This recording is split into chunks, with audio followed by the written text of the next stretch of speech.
family. I'm glad to be back with you again for another devotion today. We're going to be taking a break from Psalms. We spent a lot of time in there, so now we're going to look over in the book of Acts today, and we're going to be specifically in Acts chapter 14, verses 19 through 23.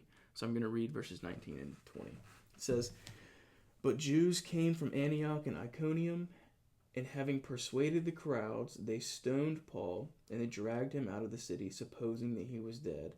But when the disciples gathered about him, he rose up and entered the city, and on the next day he went on with Barnabas to Derbe." So the first thing that stands out to me in these verses is his determination to fulfill the Great Commission of Jesus Christ.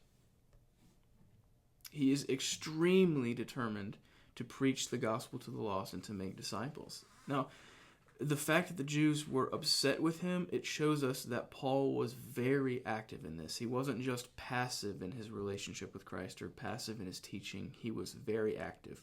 He was preaching the gospel everywhere he went, and it was disrupting the Jews' normal way of life. And they didn't like that. They wouldn't have tried to kill Paul if his efforts weren't making a difference. So these Jews are mad at him. They're upset.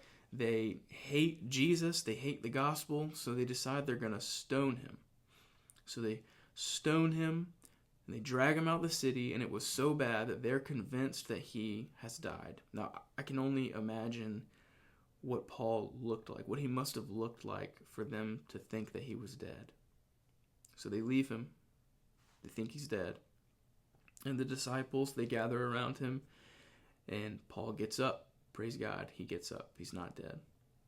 But look what happens next, okay? So just a day later, he and some other people, they walk to another city, Derbe, to preach the gospel and to make disciples. Now, Derbe was about 40 miles away from the location that Paul was stoned. So he was almost stoned to death, and then he got up and he walked that far to spread the gospel of Jesus Christ. I mean, his determination is incredible. He's taking the Great Commission very seriously. And then in the rest of these verses, we continue to see Paul and Barnabas preaching the gospel and making disciples. They go into this next city, they're making disciples. It says they make many more over the course of time that they're there. They're going back and forth from these cities, preaching the gospel and making disciples. Well, what if we, as a church, started taking the Great Commission, this great commandment from Jesus, as serious as Paul and Barnabas did? I think that our church would reach many, many more people. Now, I know times are different right now. I know that we're not meeting physically at our church building. I understand that. But that doesn't mean that the gospel can't be shared. It doesn't mean that we can't spread the gospel with those around us. And we can utilize our technology. You know, we can FaceTime, we can phone call, we can Zoom and Skype, or we can even go old-fashioned and write letters to people. There's many, many ways that we can still get the gospel out there. And that's my point.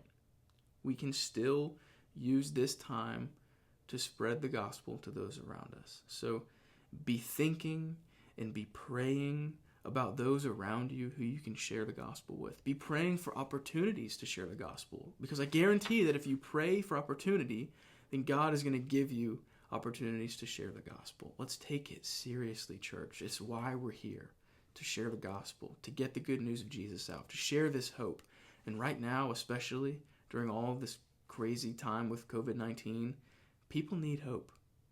And what better hope to share than the hope of Jesus Christ? So take advantage of your opportunities, okay? And then when we gather together again, hopefully, prayerfully in the very near future, bring these people that you share the gospel with. Bring them here to church.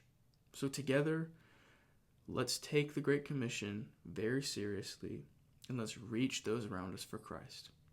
I'll see y'all again tomorrow night one more time.